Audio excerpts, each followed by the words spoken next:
Bonjour tout le monde, je suis très content de vous recevoir pour ce nouvel épisode de l'Étincelle où aujourd'hui je suis avec Françoise Vergès pour le deuxième épisode. Je t'avais reçu une première fois pour Programme de désordre absolu sur les musées.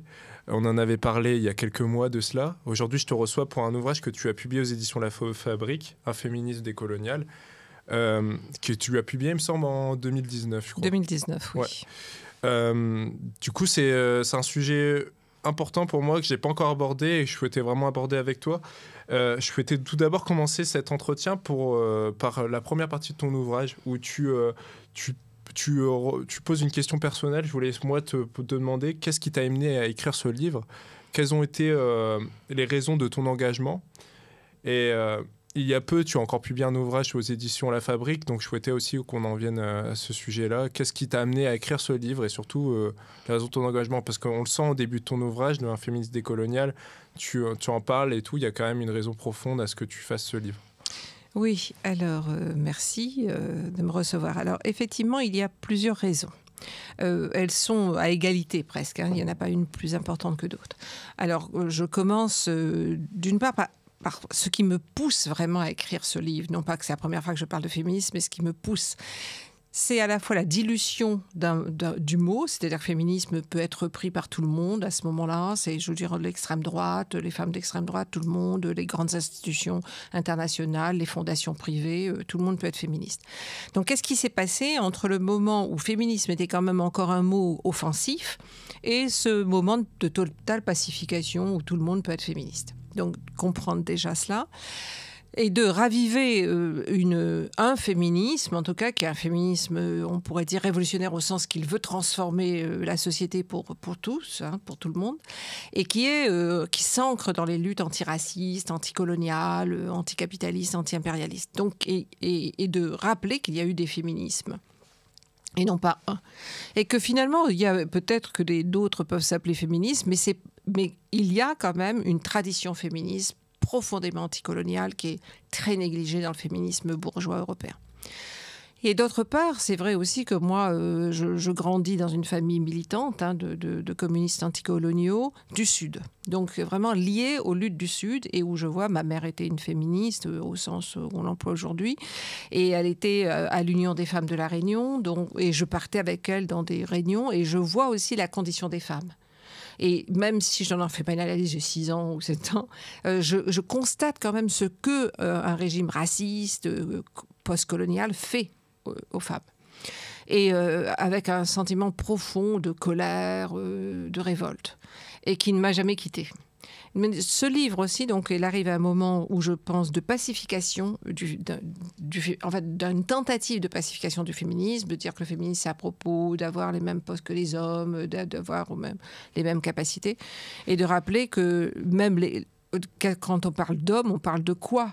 Quel genre d'hommes, quels hommes façonne cette société raciste et patriarcale, et que c'est pas nécessairement les hommes dont tout le monde a envie, et qu'il peut y avoir d'autres manières de traiter des hommes. C'est les PDG du CAC 40. Voilà.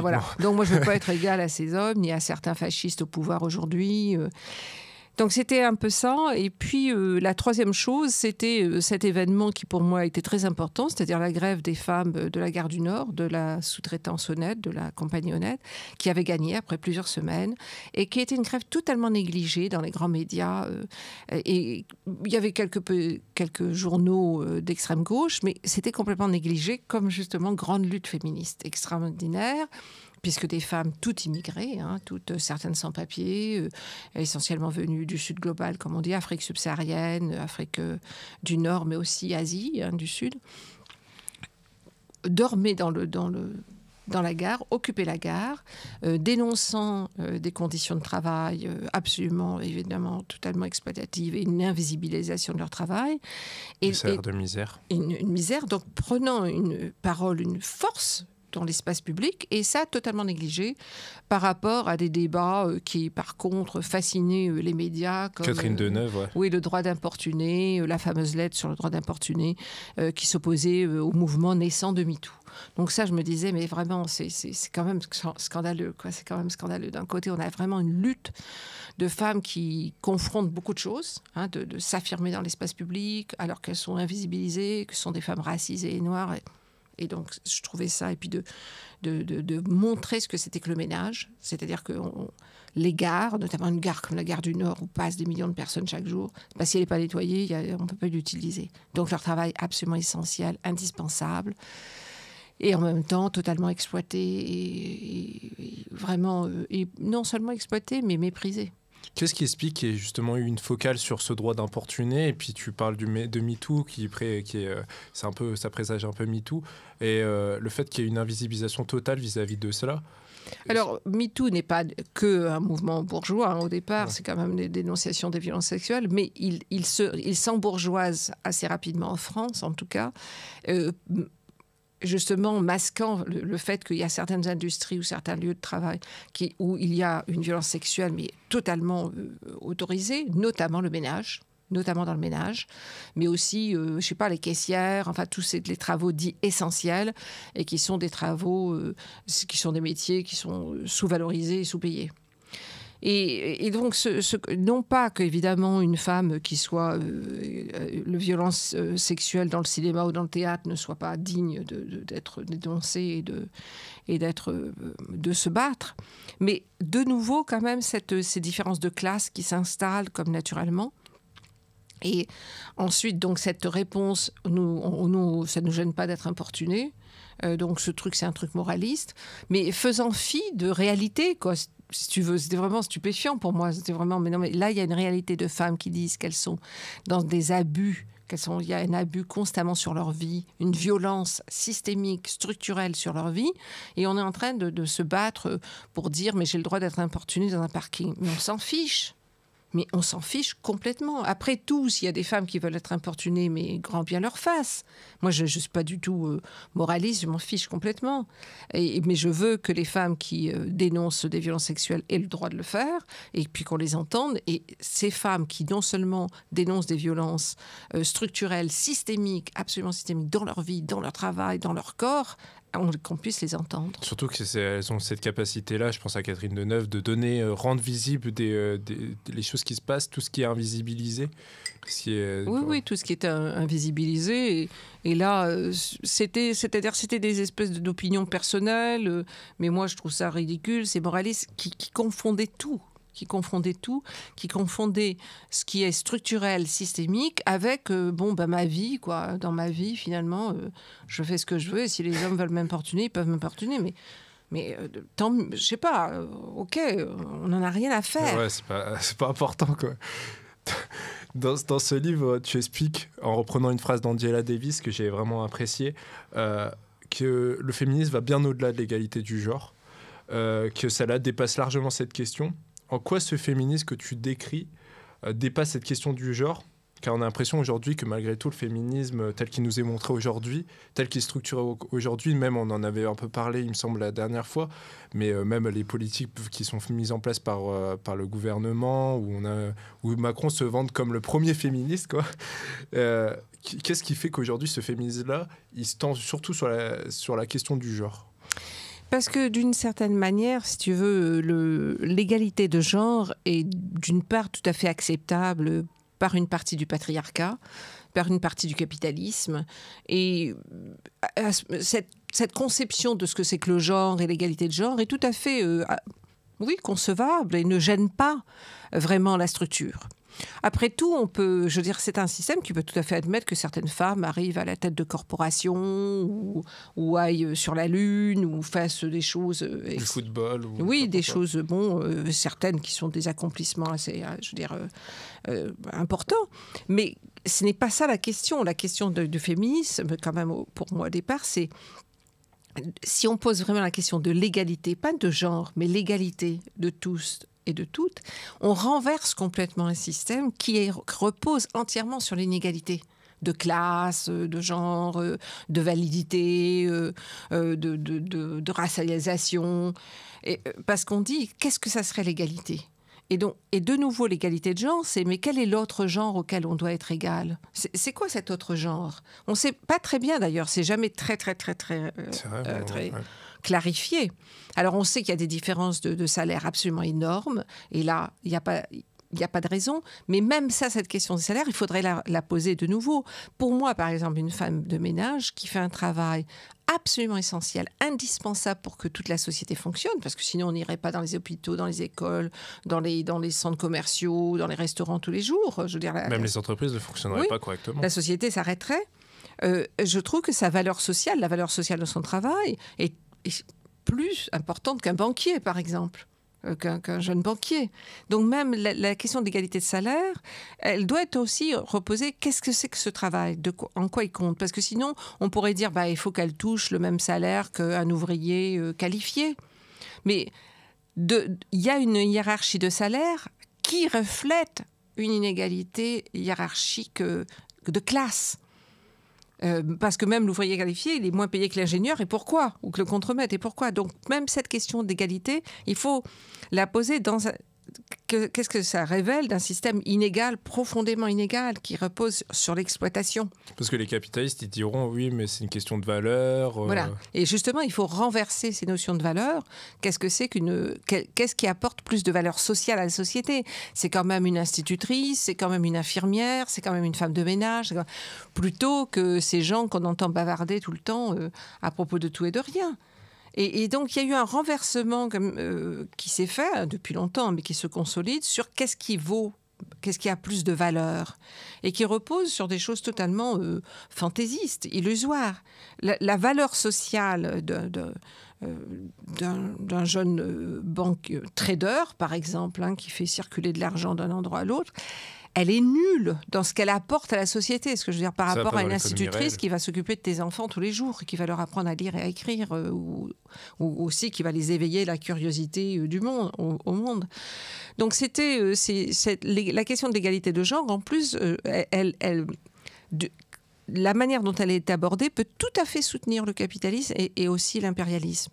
On n'oublie pas que c'est au nom de sauver les femmes afghanes, notamment, que les États-Unis vont déclarer la guerre à l'Afghanistan après le 11 septembre. Et soi-disant, tout d'un coup, il faut aller sauver les femmes afghanes. Qui leur a demandé ? Est-ce que les femmes afghanes leur ont demandé ?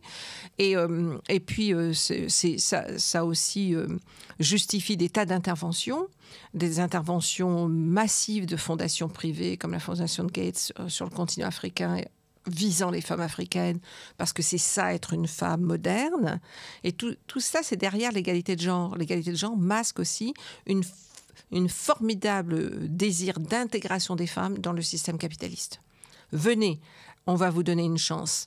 Venez, d'intégration dans ce système, au nom justement de l'égalité de genre. Tu vois ce que je veux dire ? Alors que la question, c'est de remettre en cause ces rapports totalement inégaux entre le Nord et le Sud, entre les corporations, les structures totalement qui ont construit un monde profondément injuste. Petite information, avec Nextory, on t'a sélectionné une liste de livres féministes que tu peux retrouver dans la description de cette vidéo. Si tu veux également essayer ce service qui est ultra intéressant pour celles et ceux qui commodent dévorent les livres, je t'ai mis un lien aussi dans la description où tu peux avoir 45 jours gratuits au lieu de 14. Donc tu pourras bénéficier de livres audio, de magazines, de livres jeunesse. Donc je t'invite vraiment à aller dans la description, à découvrir ce service qui est en plus français et qui te permet d'accéder n'importe où à un certain nombre de livres, notamment ceux de Françoise Vergès. Allez, je te laisse avec Françoise. Est-ce que, parce que tu es en train de définir le féminisme décolonial, ce que tu évoques, ce que tu abordes dans l'ouvrage, mais est-ce que tu as déjà vu est-ce que tu as l'impression qu'en France, cette question, elle avait quand même été saisie, ou est-ce que tu avais vu des exemples ailleurs où déjà des femmes, même des hommes, ont pris part justement à définir, mais aussi à concrètement s'ancrer dans ce féminisme décolonial ? En tout cas, dans des féminismes qui ne sont pas blancs bourgeois, oui. Je veux dire notamment le féminisme noir aux États-Unis, mais aussi le féminisme au Brésil, le féminisme noir au Brésil, des féminismes en Afrique, sur le continent africain, le féminisme islamique. C'est des féminismes qui se détachent et qui disent mais nous on est pour la libération de notre peuple ou du monde du Sud global. On est pour le renversement des de ce système inégalitaire. Donc ce sont des féminismes, et parmi ceux-là, un féminisme décolonial. Ces féministes, ils visent à transformer le monde et non pas simplement à faire advenir les femmes à des postes de responsabilité à égalité avec des hommes. Et de nouveau, quels hommes ? Parce qu'il y a quand même toujours des hommes qui restent, eux, totalement exploités, dépossédés, jetés dans la misère. Donc, moi, je ne suis pas quand même pour que des hommes soient exploités et écrasés parce qu'ils seraient des hommes, parce qu'ils sont simplement des hommes. Donc, tant qu'à faire, tant pis pour eux, quoi.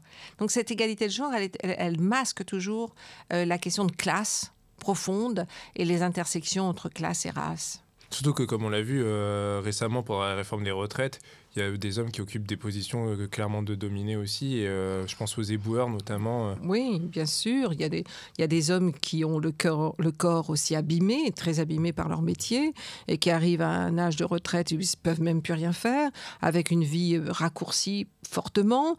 Ils n'ont pas du tout la même espérance de vie qu'un cadre.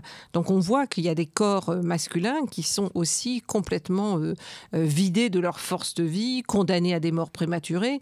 Mais effectivement, sur les femmes pèsent encore plus de choses. Mais moi, ma question n'est pas d'opposer les hommes aux femmes ou les femmes aux hommes, mais comment le fait que pour moi, les femmes, celles qui ont été mises dans des situations de plus grande vulnérabilité, de plus grande précarité, la manière dont elles posent les questions, c'est pour moi la manière la plus radicale, la plus transformative, je peux dire. Donc, il y a aussi des hommes qui peuvent aussi le faire, par exemple dans les mouvements des sans-terre ou dans les mouvements, par exemple, ou dans les townships en Afrique du Sud ou dans d'autres endroits, ou même les paysans en France.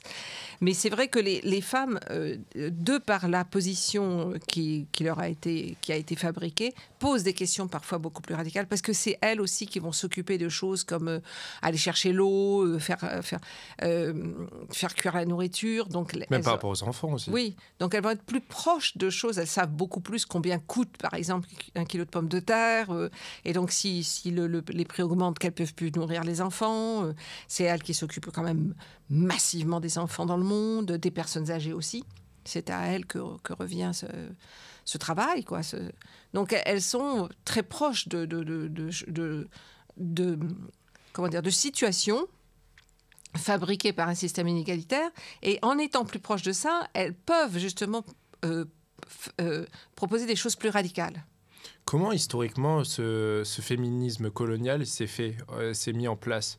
Est-ce que c'est dès la colonisation, et comment est-ce que il y a une accélération avec le néolibéralisme Oui, je pense. Parce que si tu veux, il y a beaucoup de féministes qui vont être pour la colonisation. Il y a des féministes qui sont aussi, indifférentes à l'esclavage, qui vont être indifférentes, pas nécessairement pour, mais être assez indifférentes. Il y en a qui vont être contre. Pendant la colonisation post-esclavagiste, si tu veux, il n'y a aucun mouvement féministe n'est suffisamment fort pour vraiment influencer les politiques d'État. Tu vois, elles écrivent des choses, elles sont pour, mais enfin, on ne peut pas dire que leur voix pèse dans les décisions gouvernementales.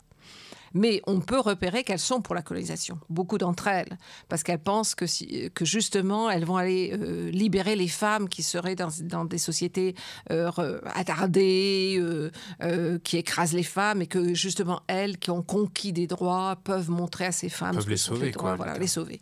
Donc, ce que j'appelle le féminisme civilisationnel, c'est-à-dire celui qui reprend la mission civilisatrice à sa charge en disant... Mais, comme je le dis, au 19e siècle, elles ne sont pas quand même... très écoutés, quoi. Je veux dire, on ne peut pas dire qu'il y a que leurs textes sont lus par les grands colonialistes, que même ils les citent, par exemple. Ils vont plutôt citer un Victor Hugo que citer, par exemple, une Hubertine Auclair. Mais c'est dans les années, la fin des années 90, les années 2000, que des féministes en Europe, enfin en Occident, pas seulement en Europe et en Amérique du Nord, vont se saisir du discours des droits des femmes et le proposer au néolibéralisme et le proposer à l'impérialisme en disant, mais regardez, c'est très important, il faut que vous les défendiez. En disant, ce sont des acquis et nous sommes menacés, ces acquis sont menacés par des hordes barbares, notamment évidemment très rapidement l'islam et les musulmans. Et là, elles vont trouver un écho. assez rapidement. Et ça va être repris par les grandes institutions internationales, ça va être repris par les gouvernements, ça va être repris par les grandes fondations privées.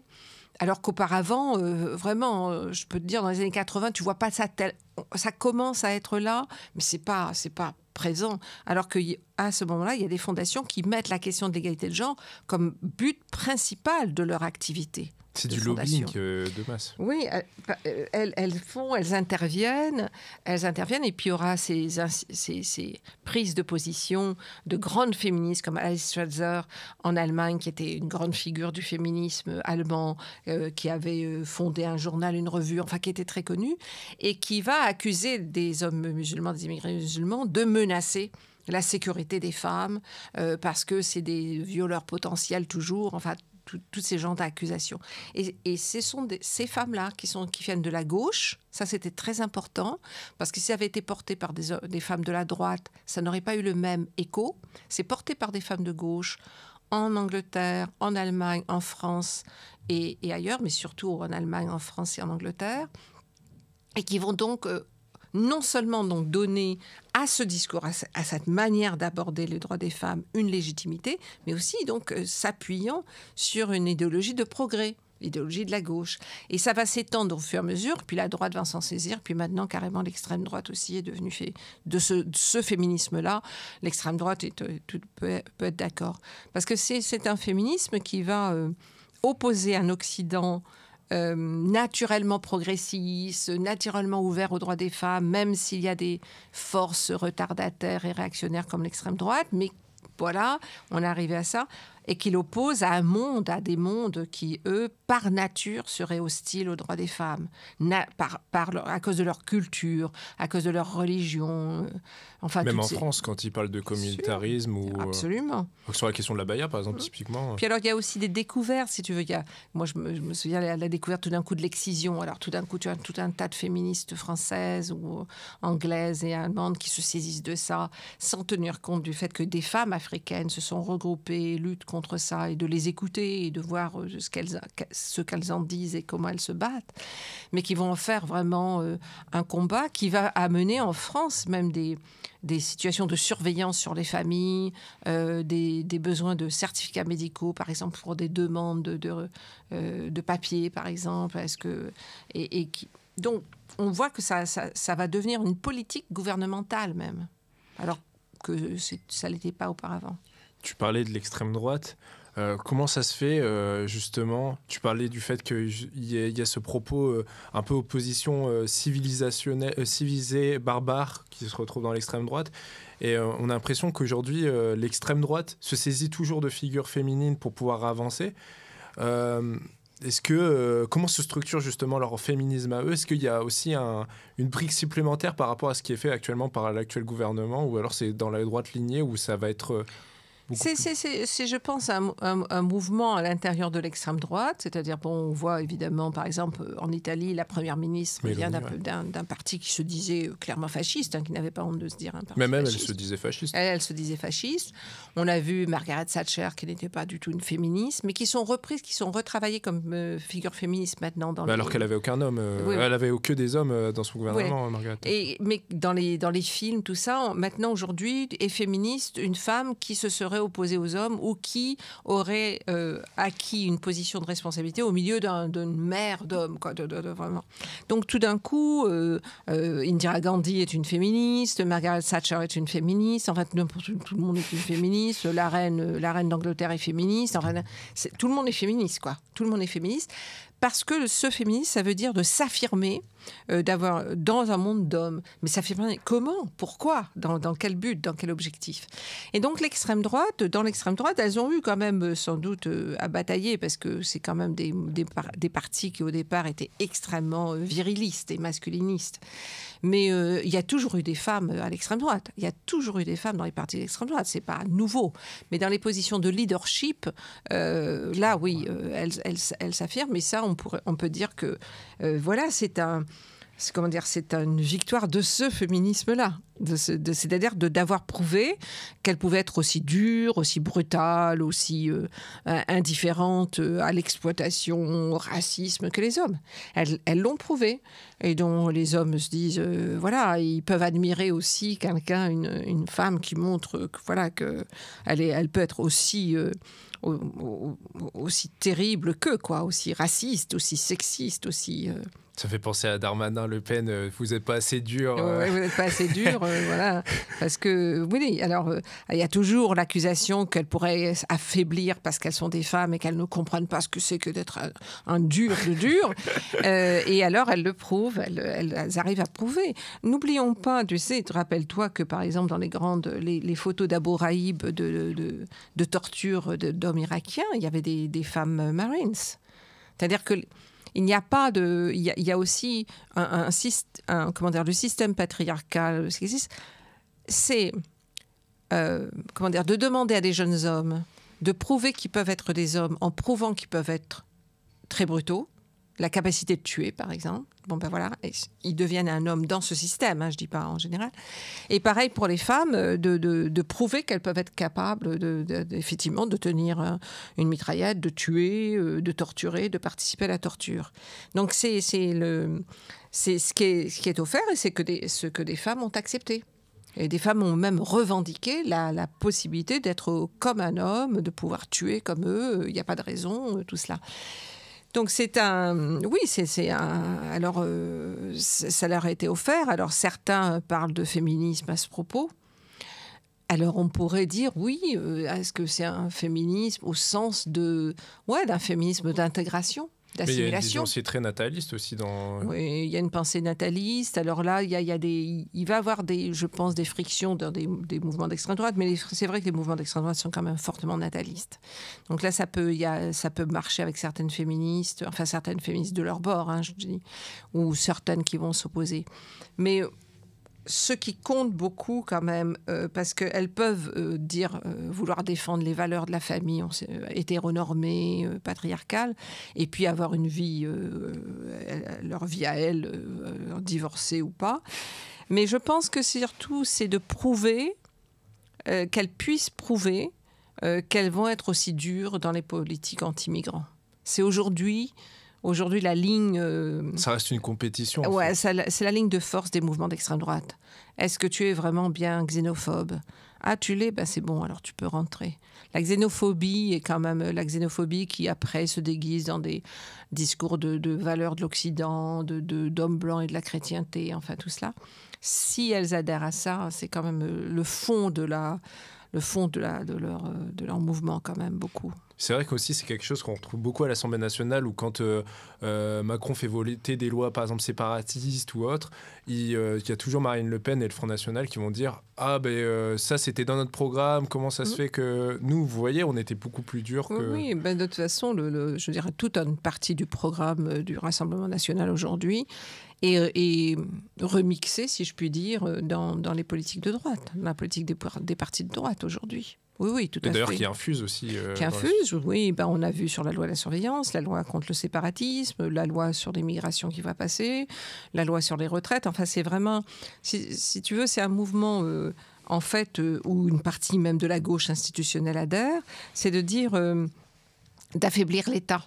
Tu vois, d'affaiblir l'État, c'est-à-dire l'État social, on pourrait dire très rapidement, c'est-à-dire les lois sociales pour lesquelles les syndicats, les gens se sont battus, c'est d'affaiblir ça et tu dois compter sur toi-même. C'est les choses, comment dire, les mesures sur le RSA prouvent que tu veux travailler. Qui est passé comme ça, prouve. Donc, c'est-à-dire, si tu es pauvre, c'est de ta faute. Tu n'as pas fait assez d'efforts. Voilà. Donc, c'est toute une idéologie derrière, qui est une idéologie d'extrême droite, et et de droite aussi, évidemment, mais qui a infusé dans une gauche institutionnelle aussi aujourd'hui. Et qu'on retrouvait même chez Thatcher, parce qu'elle avait ce discours-là. Oui, puis elle disait il n'y a pas d'alternative. Elle disait il n'y a pas de société, il n'y a que des individus. Et qui est une phrase sur laquelle on doit vraiment continuer à réfléchir, parce que toutes ces lois qu'on prend, c'est de casser tout ce qui peut être social. et d'isoler de plus en plus les personnes en individus qui doivent se retrouver tout seuls face à des choses absolument effrayantes et qui mènent à énormément de problèmes de santé mentale, de dépression, de stress, d'angoisse, tout cela. Ce sont des idéologies profondément destructrices de ce qu'on appelle la société au sens de liens sociaux, de liens sociaux, quoi. Oui, ce sont des idéologies qui veulent vraiment isoler, que tu te sentes complètement, voilà. Et puis on va te dire, mais tu as fait quoi là pour trouver un travail? Tu fais quoi? Mais si tu es dehors dans la rue, c'est un peu de ta faute, tout ça. Regarde celui-là, il a réussi alors qu'il venait d'une situation encore plus dure que la tienne. Il a réussi financièrement. Oui, il y en a toujours un qu'on sort du chapeau qui venait d'un endroit très pauvre et qui a réussi et qui est millionnaire aujourd'hui. Donc qui est présenté comme un modèle extraordinaire. On peut réussir, mais réussir pour faire quoi? C'est-à-dire, par contre, on ne dit pas on ne résout pas la question de l'accès à l'eau pour tous, par exemple, même en France, comme on a vu aujourd'hui, puisque Mayotte étant une terre française, on ne voyait pas, ou la Guadeloupe, ça manque d'eau. Donc on parle de réussite sur des choses qui sont intégrées à l'économie capitaliste, mais les besoins absolument vitaux des personnes, parce que si tu n'as pas d'eau... 3 jours sans eau, on meurt. Oui, voilà. Là, ils ne sont pas remplis. Mais vraiment, concrètement, ils ne sont pas... Je veux dire, il n'y a pas d'eau. Il n'y a absolument pas d'eau. À Mayotte, en Guadeloupe, il y a des tas d'endroits sans eau depuis je ne sais pas combien de temps.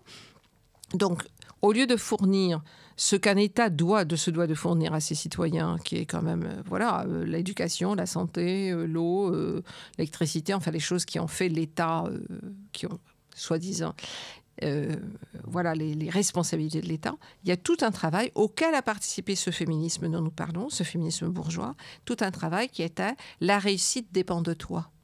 Et donc il n'y a plus besoin de services publics.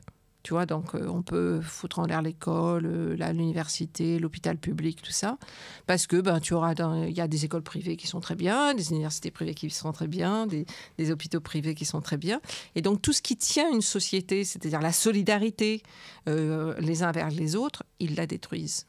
Ce qui est fou, c'est ce qu'on retrouve beaucoup chez beaucoup de youtubeuses qui apparaissent aujourd'hui et puis qui tiennent ce discours-là très individualiste. J'avais une question, Françoise, par rapport à justement comment opérer un tel basculement entre ce féminisme colonial qui est présent, omnipotent. Tu parlais du fait que et d'ailleurs il y a j'en discutais il n'y a pas longtemps, beaucoup de femmes qui du coup souhaitent occuper la place des hommes, et ce féminisme-là dit que clairement le féminisme tel qu'il est, c'est celui-là, c'est ce dont tu parlais tout à l'heure. Est-ce que ça peut être aussi, quelque part, c'est une réflexion que je me faisais, un moyen aussi de créer un basculement si la personne elle est consciente du fait qu'elle est dans ce féminisme colonial, si elle occupe une position, elle peut opérer ce basculement. Et même si ça me paraît illusoire, est-ce que ça peut quand même jouer ? Individuellement, c'est toujours difficile, si tu veux, même si parce qu'il y a aussi l'institution autour d'elle. Je veux dire, imaginons une femme arrive à la tête d'une grande corporation et elle veut changer, elle veut que les salaires soient plus égaux, qu'il y ait moins de différence de salaire entre le technicien et l'ingénieur. Je sais pas, c'est de 1, et le cadre, c'est de 1 à je sais pas combien maintenant, alors que c'était de 1 à 7, ou je sais pas, enfin, c'est des... 1 à 1000. Oui, des écarts énormes aujourd'hui. Alors, elle veut changer ça, elle veut qu'il y ait une crèche dans les bureaux de la corporation, comme les femmes peuvent amener leurs enfants. Elle veut que les réunions se terminent absolument à 4 heures de l'après-midi pour que tout le monde, père et mère, aille, ou hommes et femmes, enfin, puissent rentrer, s'occuper pas nécessairement de leurs enfants, mais de la vie, quoi. Puis aller au cinéma ou faire je sais pas quoi, du footing, enfin, peu importe. Donc, disons, elle veut faire ça. Donc, elle veut révolutionner le cadre dans lequel on impose le travail. Elle veut même changer l'espace, que ce soit plus les gens enfermés ou alors comme dans des call centers où tu as la tête qui tourne. Mais elle n'y arrivera pas. Parce qu'il y aura des tas de forces contre elle.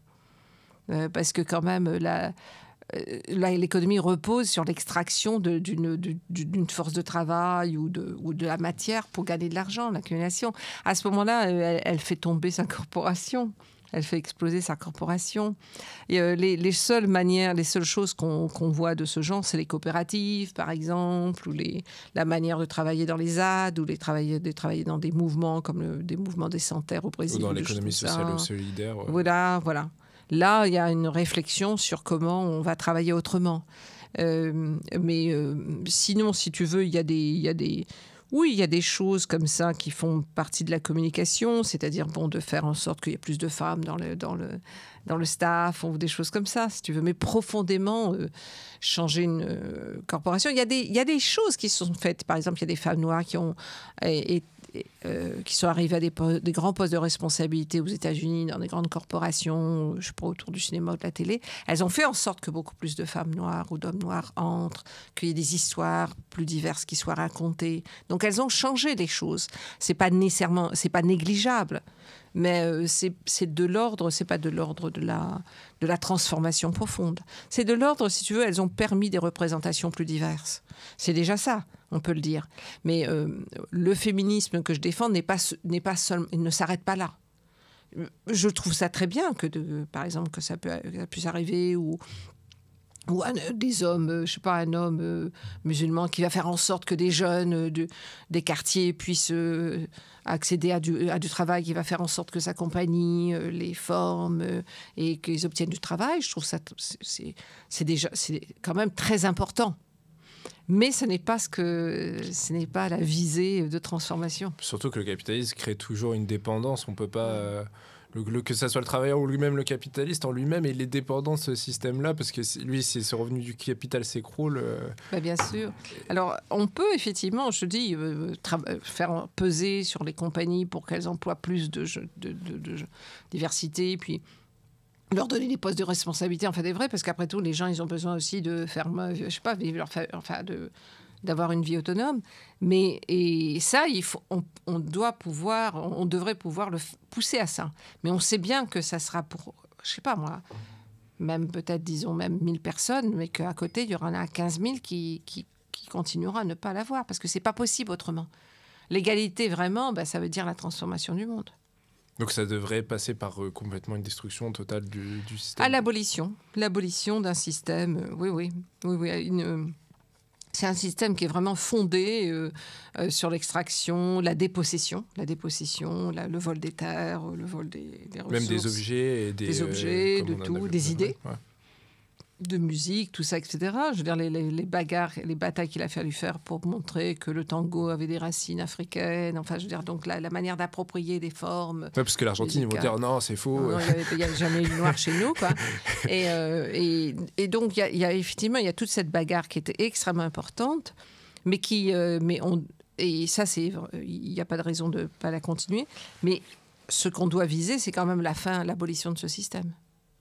Ça peut passer, par exemple, avec nos discussions, je pensais aussi à Saul Alinsky de l'école de Chicago, qui par quartier commençait à transformer comment impliquer les gens dans le quartier. Et ça peut commencer aussi par là, Oh, absolument, il y a des choses vraiment des choses importantes à faire qui autonomisent de l'administration d'une ville, tout ça, qui ne fait plus rien, qui abandonne, qui laisse, et que les gens, à ce moment-là, reprennent en disant on ne va pas se laisser faire.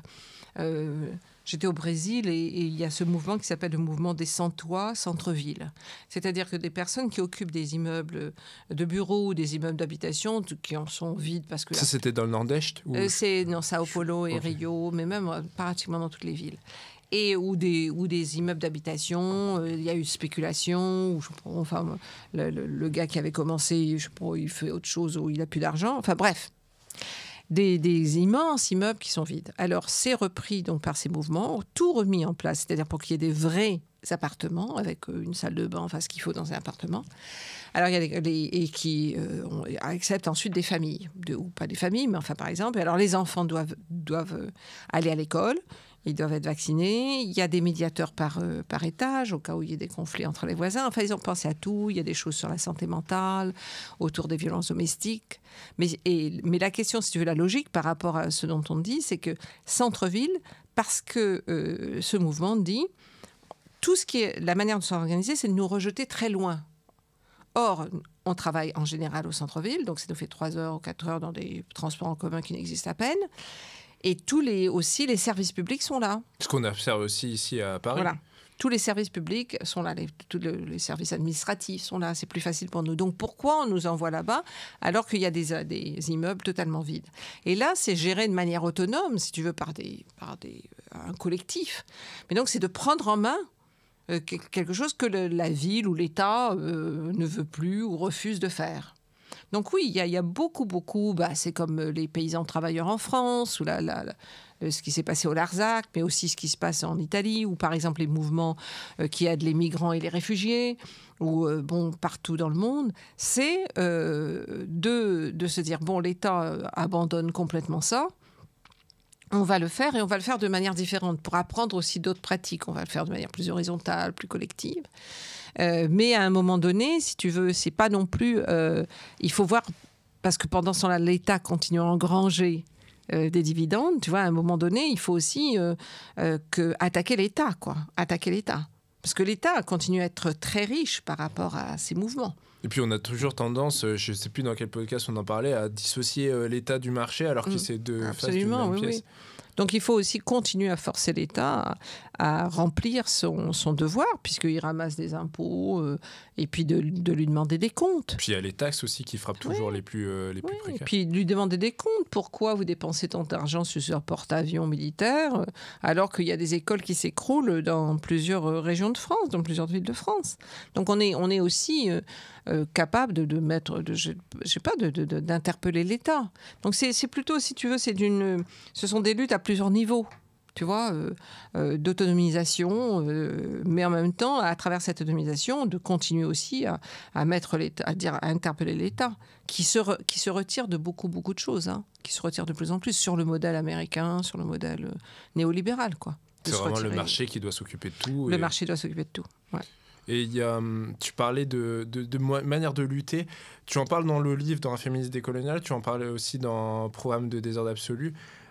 Tu t'intéresses beaucoup à la question du marronnage, qui est une question très importante. Et puis là, tu en parles dans l'ouvrage en tant qu'imaginaire utopique. Comment justement ce marronnage, déjà, est-ce que tu pourrais revenir expliquer du coup aux éditeurs ce que c'est que le marronnage et comment le marronnage peut construire un imaginaire utopique et participer à une lutte justement contre ce colonialisme-là et ce féminisme colonial. Oui, alors les marrons et les marronnes étaient ces esclavisés qui s'échappaient des plantations, parfois même pour 2 jours, 3 jours, pour plusieurs mois ou pour très longtemps, pour leur vie. Et pour moi, qui ai grandi à l'île de la Réunion, et tout l'intérieur de l'île est nommé, porte les noms de grands chefs malgaches et de femmes aussi marronnes. Je dis malgaches parce que c'était beaucoup d'esclavisés de Madagascar, et les noms sont des noms malgaches, donc c'est eux qui les ont donnés. Et pour moi, j'avais donc suggéré il y a très longtemps dans un texte que c'était en fait les seules personnes libres de l'île, puisque il y avait les esclavisés qui étaient, mais que même les propriétaires d'esclaves étaient des sujets du roi. Donc il n'était pas, je veux dire, la question de la liberté n'était pas liée simplement à la question de du droit de citoyen qu'elles pouvaient avoir les propriétaires d'esclaves en tant que, mais à l'idée profonde d'une souveraineté, d'une liberté sur une terre. Et seuls les marronnes et les marrons l'avaient, je trouvais, tu vois, puisqu'ils étaient partis et ils s'étaient établis et ils avaient construit une société au milieu d'une société où régnait la non-liberté. Là, vraiment, c'était construit sur la privation de liberté de centaines de milliers de personnes. Eux, ils avaient dessiné un espace de liberté. Et de liberté et de dignité, où vivre autrement, tout en allant faire des razzias sur les plantations, parce qu'après tout, comme les autres volaient, volaient plus que de mesure. Et donc, ils représentent pour moi non pas seulement un fait historique, mais une pensée politique de ce que c'est que la liberté, la souveraineté, enfin la terre, et puis de reprendre la terre. En cela, il compte énormément, parce que le monde de la plantation, c'est le monde qui nous définit, dans lequel nous continuons à vivre. Pour moi, par exemple, l'agrobusiness aujourd'hui, c'est l'héritier direct de la plantation. C'est un héritier. Il y a la monoculture, notamment. La monoculture, l'exploitation profonde des ouvriers agricoles et ouvrières agricoles, l'exploitation du travail immigrant, qu'on voit même en Europe, hein, pour les tomates et les fraises en Espagne ou en Italie ou en France. Hein, donc on voit ça. On a l'impression que le seul moyen pour eux de fuir, c'est le suicide, quoi. Voilà. Donc on voit que le modèle de la plantation, c'est-à-dire la monoculture, la déforestation ou la destruction de l'environnement, au-delà de ce qui est même nécessaire, hein, parce que les plantations, par exemple, ça allait au-delà de la limite des champs de coton ou de sucre, si tu veux, parce que c'était vraiment, donc c'est destructeur. Monoculture qui épuise les sols, exploitation profonde d'une force de travail racisée, qu'on racise, que les propriétaires d'esclaves racisent, autorisation de la torture, d'attitudes extrêmement brutales et cruelles. Enfin vraiment, et on est toujours là-dedans. On est vraiment toujours là-dedans. Donc dans ce monde qui est héritier du monde de la plantation, et un monde de la plantation dont on doit redire que ce n'était pas du tout un monde fermé sur lui-même, c'était un monde qui était connecté aux banques, aux grandes assurances, au commerce maritime, parce que, je veux dire, une fois qu'il y avait le sucre, le coton ou le tabac, on ne restait pas chez soi, quoi. Je veux dire, les propriétaires étaient connectés, je veux dire, c'était une forme de globalisation. Et tu en parles dans le programme de désordre absolu, avec les financements aussi, notamment la Tour Eiffel, etc. Voilà. Donc, on est toujours un peu héritier de ce monde-là. Et pour moi, donc, le marronnage, au sens de s'échapper et d'essayer de voir comment s'échapper de ça et de reconstruire autre chose, doit rester une utopie émancipatrice au sens de quelque chose vers lequel on vise. Donc sur l'utopie, moi j'avais écrit un texte aussi longtemps là-dessus, c'est-à-dire, tu sais, en Occident, le genre de l'utopie finit toujours en dystopie. Bon, ça commence, c'est joli, c'est bien, et puis enfin, ça finit très mal parce que les gens sont pris par des désirs de pouvoir et des égos. Bon, et moi, mon argument, c'était la dystopie, le Sud global vit dans la dystopie depuis des siècles, puisque a été colonisé, l'extraction, l'exploitation, n'a pas connu la paix, le monde paisible à partir de la colonisation. Tout s'effondre, pour reprendre Chinua Achebe. Ouais, donc, nous avons droit à l'utopie émancipatrice. Que les Européens soient mélancoliques, tout ça, c'est leur affaire. Bon, nous, on veut vivre. Donc, on a droit à cette utopie. Et le marronnage nous a offert une utopie. Nous a offert le fait qu'on pouvait s'enfuir du monde plantationnaire, alors que le monde plantationnaire apparaissait aussi très puissant. Il avait ses armées, il envoyait les chasseurs de marrons, il y avait les tortures, comme tu le sais, première fuite, couper la Fugitive Slave Act aux États-Unis, par exemple. Voilà, donc la première tentative de fugitivité, tu as le tendon coupé, puis après tu peux avoir la jambe coupée, enfin je veux dire, on te mutile pour que tu ne puisses plus t'enfuir. Donc c'est fortement, évidemment, c'est la chose qui fait le plus peur. Ça fait le plus peur au monde plantationnaire. C'est que tu t'enfuis de ce monde-là. Tu lui tournes le dos. Donc ça reste pour moi... et puis c'est aussi... deuxième chose, pardon, avant de finir ma phrase, c'est aussi des personnes qui luttent pour l'abolition de l'esclavage. Donc tu t'enfuis du monde plantationnaire, c'est-à-dire tu n'obéis pas à toutes ces lois, et tu vises son abolition. Donc ça, c'est vraiment pour moi, oui, en ce sens, ça reste une pensée très puissante, un horizon très puissant, qui stimule l'imagination. Et bien, comment on va faire et comment et selon les cas, parce que peut-être la manière de répondre à Lima ne sera pas la même manière qu'à Paris ou à Antananarivo, mais cette idée de comment on répond. Surtout qu'on peut pas imaginer un autre monde construire un autre monde si on ne l'a pas imaginé, si on n'a pas fait d'utopie avant. Oui, pas d'utopie. Moi, je dis si tu veux, les esclavisés pendant 4 siècles n'ont jamais renoncé au combat pour la liberté. Jamais. Et pourtant, on subit des faits terribles, puisque chaque insurrection était écrasée dans le sang, de manière extrêmement horrible. Donc il y a une profonde aspiration à la liberté, mais quelque chose qui n'a pas jamais été tué, qui n'a jamais pu être écrasé. Et en ça aussi, elle et il nous montrent quelque chose qui est plus fort que que la pulsion de mort qui était le monde plantationnaire. Donc en ça, c'est très stimulant. Et ce que tu disais sur imaginer le monde, oui, parce qu'il nous faut aussi, si tu veux, en partant de réalités, parce qu'il partait aussi de réalité, la réalité de l'esclavagisation, quoi, et bien on va échapper à ça. Nous, en partant des réalités que nous vivons, c'est-à-dire d'un féminisme colonial, d'une destruction systémique de l'environnement, de guerre, d'islamophobie déchaînée, de négrophobie déchaînée, de paroles d'un racisme terrible qu'on entend comme ça prononcé. Et il nous faut imaginer que c'est possible. Il nous faut dire que oui, ce monde peut prendre fin. Il faut qu'on puisse se dire ce monde prendre fin, et pas de la même manière que l'Occident l'a fait, c'est-à-dire d'imaginer un monde avec des petits oiseaux etc., qui sont là, ou alors ils vont aller sur Mars comme certains veulent faire. Non, nous on sera sur cette planète avec effectivement peut-être beaucoup moins de papillons et d'oiseaux et d'autres parce qu'ils ont réussi à les détruire. Ok, si c'est une extinction. Mais on partira en partant des réalités que leur monde laissera. Nous pouvons inventer absolument, oui, comment nous vivrons. Des peuples ont réussi à vivre sur des ruines terribles, après réinventer une vie, réinventer des manières d'être. Et je pense, oui, que ce travail est absolument essentiel pour nous aujourd'hui. Une nouvelle philosophie de la relation pour prendre... Une nouvelle philosophie, puis une nouvelle philosophie, oui, de ce que c'est que vivre, quoi.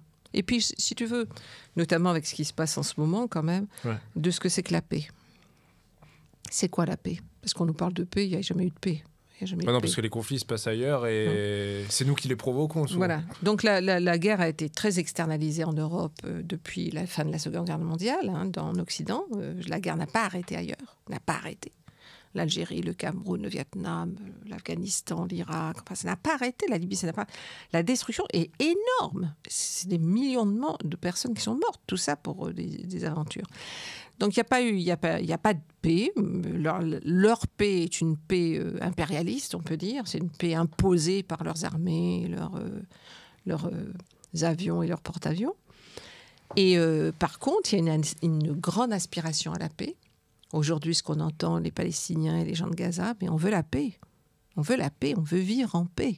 Et donc, je pense qu'il nous faut redonner à cette notion un vrai contenu radical au sens de, tu vois, qu'il ne soit pas justement pas cette paix de la consommation. La racine, quoi. Ouais. Parce que pour l'instant, on a une paix de la consommation, quoi. On a une paix et qui est assurée beaucoup par la police.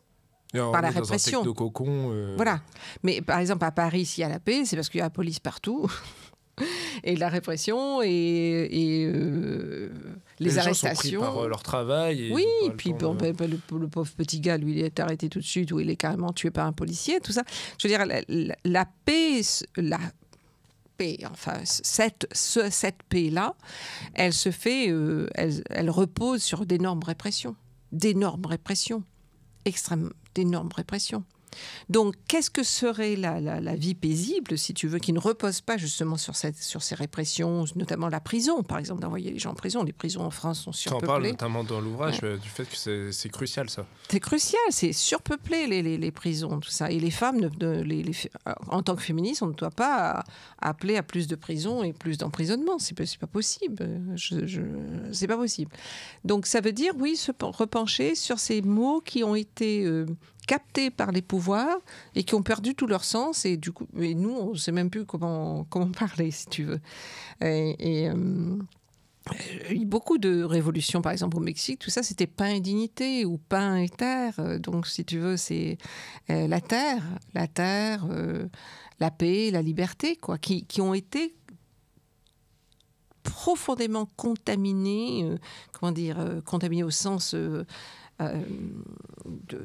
les avoir détruits pratiquement par le néolibéralisme patriarcal, raciste. Oui. Donc il faut redonner aussi, que nous on redonne sens à ces mots, à ces termes-là. C'est-à-dire, quand on parle paix, on ne parle pas comme quand Bush père junior ou Biden parle de paix. Okay, quand il disait on va apporter la démocratie. Ouais. voilà.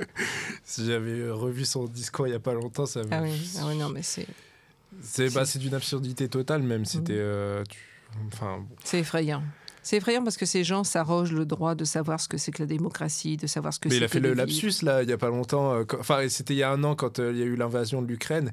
Il avait fait un lapsus en disant, il parlait de l'invasion de l'Irak. Oui, oui. Ouais, ouais. Même lui, il le dit. Ils ont emporté la destruction partout. Je veux dire, non, c'est terrible. Mais en ce moment, oui, on vit un moment extrêmement important hein, et, auquel il faut vraiment penser parce que on voit un Occident dont la puissance et la force et la richesse a reposé sur l'extraction, la dépossession, ça j'insiste sur la dépossession, et puis la répression féroce, et qui, en même temps, perd énormément de son pouvoir aussi. Il faut quand même qu'on le voit. Il perd beaucoup de son pouvoir, et c'est ça aussi qui le rend encore plus déchaîné. Parce que si tu veux, toute une jeunesse du continent africain, des continents américains, des continents asiatiques, du Pacifique et ailleurs, ne regarde plus autant vers l'Occident. Et l'Occident a trop montré que ce qu'on appelle le 2 poids, 2 mesures, a trop montré que les droits humains, c'était quand même à géométrie variable. L'a trop montré. Et ce qui a pu faire illusion encore un petit moment pour des tas de raisons dont on pourrait discuter ne fait plus du tout illusion. Et surtout que, enfin, elle est très controversée, mais toutes les personnes qui disent ça, ils l'ont pas lu. Quand je pense par exemple à Bof et Barbare de Rouya Bouteldia, ce qu'elle évoque, c'est qu'aujourd'hui, il y a aussi une trahison vis-à-vis même des personnes blanches en France, et que ça laisse entrevoir une possibilité, une union qui peut être faite pour abattre ce système qui en fait nous aliène et nous... Pas le néolibéralisme, si tu veux, il va s'attaquer à tout le monde, je veux dire, sauf à certains, une petite élite, entre guillemets élite, bien sûr. Et ce que par exemple, des Blancs ils pensaient échapper à ce qui était, comment dire, le quotidien des non-blancs, et oui, ils le voient arriver. Il prend tout, ouais. Mais n'oublions pas que l'Irlande a été une des premières expérimentations de colonialisme extrêmement brutale. Et c'était des Blancs. Et donc, il faut aussi voir, si tu veux, que la logique du capitalisme, c'est une logique de racialisation. Et cette racialisation n'est pas simplement en rapport avec la couleur de peau. Je veux dire, les Juifs ont été racialisés dans toute l'Europe à un moment donné. Si tu veux, ils pouvaient... je dirais, c'était pas noir de peau... les Roms ont été racialisés, les Irlandais ont été racialisés. Donc on voit au cœur de ce régime, de cette idéologie, une profonde racialisation, de structure de racialisation. Donc il faut mettre fin, et c'est vrai que si tu veux, comme la destruction par exemple dans l'environnement, elle est massive, elle est globale, ça va, et ce qui a touché depuis très longtemps les pays du Sud et qui a détruit, arrive en Europe de manière massive, même si c'était déjà arrivé. Mais ça touche maintenant des couches qui se pensaient protégées, plus protégées. Parce que si tu veux, ce que les scientifiques montrent et ce que d'autres montrent, c'est que le désastre climatique, ça va toucher tout le monde. Personne ne sera protégé. Épargné, oui. Personne ne sera épargné. Donc là, oui. Mais pour l'instant, l'extrême droite nourrit un repli nationaliste. Mais ça annonce qu'il y a quand même une fin. Parce que en fait, j'ai l'impression aussi que le fait qu'il parle de ce sujet-là, qu'il parle tout le temps de l'intérêt de faire de se replier et tout ça, ça masque. On a l'impression qu'ils ont déjà perdu en fait. Je pense, oui, mais je pense qu'on assiste là vraiment à quelque chose qui glisse, mais ça prendra du temps nécessairement, puis il y aura beaucoup de pertes, parce que c'est des gens qui ont quand même d'énormes puissances militaires et qui n'hésitent absolument pas à s'en servir. L'État n'hésite absolument pas à criminaliser, à tuer, à emprisonner, n'a jamais hésité. Et comme on le signalait en France, il y a eu quand même toute une série de lois depuis Hollande et compagnie qui n'arrêtent pas de... Même encore récemment. De Sarkozy, Hollande, tout ça, Macron qui n'arrête pas. Bon, même il y en avait avant, mais là, c'est une succession vraiment très rapide qui sont en train de détruire toutes les lois dites sociales et qui vont énormément, évidemment, précariser. Comme tu le sais, les longues files d'étudiants pour avoir à manger, des personnes retraitées qui n'ont rien, un appauvrissement de la population française qui, jusque-là, était assez protégée des soubresauts du néolibéralisme, parce que le néolibéralisme ne s'embarrasse pas de tout cela. Il veut extraire, il veut accumuler plus d'argent. Donc, après tout, s'il y a des gens qui sont perdus là-dedans, ça n'a aucune importance. C'est leur faute, comme tu disais. C'est leur faute. Donc, oui, je pense que oui, il y a quelque chose qui est en train de se passer, qui se passait déjà depuis un moment. Déjà, je pense que la guerre contre l'Irak a marqué quelque chose, parce que le mensonge des armes de destruction massive, a quand même, tout le monde l'a vu, quoi, ça a été révélé. Même Colin Powell, il avait honte de prononcer ce qu'il... Oui, mais il l'a fait. Donc il y a quelque chose qui est en train de se faire. Il y a d'autres pays, d'autres États qui veulent s'affirmer. Pas nécessairement des États avec lesquels nous, nous des coloniaux, nous trouvons, c'est pas nos amis, mais simplement, il y a des tas d'États qui disent mais c'est fini, on n'est plus vos toutous là. Je veux dire, même par exemple l'Arabie Saoudite, on voit qu'elle a un dirigeant qui veut s'affirmer, qui veut exister, pas simplement comme dépendante des États-Unis. Donc il y a une affirmation dans le monde de tas de peuples, de sociétés, qui ont été longtemps méprisés par l'Occident, parce que même les gens d'Arabie Saoudite, ils ont plein d'argent, mais ils sont totalement méprisés, et qui sont là prêts à dire mais c'est fini. Donc on a plusieurs niveaux de refus. On a le refus des peuples qui disent mais non, mais ça va pas possible, là vous détruisez tout, on va crever. Enfin, tu as les refus de certaines élites, avec un réactionnaire aussi, mais du Sud.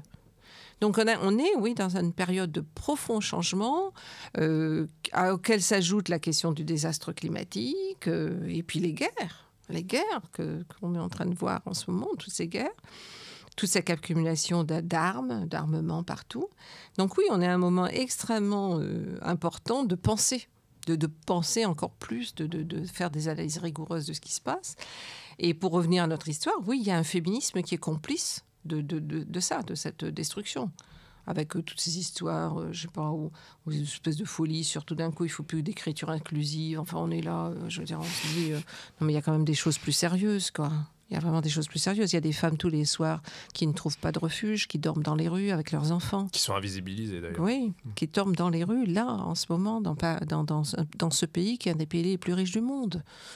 Donc il y a quelque chose, oui, du progrès promis par les sociétés, par les pouvoirs occidentaux qui s'effondrent. Mais si tu veux, quand tu regardes les États-Unis, c'est un peuple quand même complètement malade. Ils s'entretuent entre eux. Il y a un million de gens qui meurent d'opioïdes. Il y a c'est complètement... ça va vraiment pas, quoi. Ça va vraiment pas. Mais il a une puissance militaire énorme. Donc oui, je suis d'accord avec toi. Moi, je le dis depuis un moment, c'est qu'on assiste à une fin du pouvoir idéologique que l'Occident a exercé, en se proposant comme détenteur des droits humains, d'une idéologie de progrès et tout cela, et puis qu'on a montré que voilà, ils ont eux-mêmes démontré que c'était faux, et puis ça cherche, et les choses vont certainement aller pas nécessairement toujours bien, mais au milieu de tout ça, pour revenir, nous qui voulons l'abolition de ce monde, nous avons aussi pas mal de références, dont celle des Marrons, de la Révolution haïtienne, des mouvements antifascistes aussi en Europe, des mouvements de libération. Et on a vraiment, et aussi, peut-être aussi ce que tu disais, c'est-à-dire vraiment de faire travailler notre imagination. C'est-à-dire, mais de manière concrète, quoi. C'est-à-dire, pas on va prendre un vaisseau spatial et on va aller je ne sais où, tu vois. Mais on sera là et on travaillera avec ce qu'il y a, avec tout ça. Voilà. Merci beaucoup Françoise, j'étais très contente de te recevoir pour ce deuxième épisode après Programme de désordre absolu, et j'invite tous les auditeurs du coup à lire ce livre, Un féministe décolonial, mais aussi celui sur lequel on avait discuté. Écoute, merci, c'est toujours un plaisir.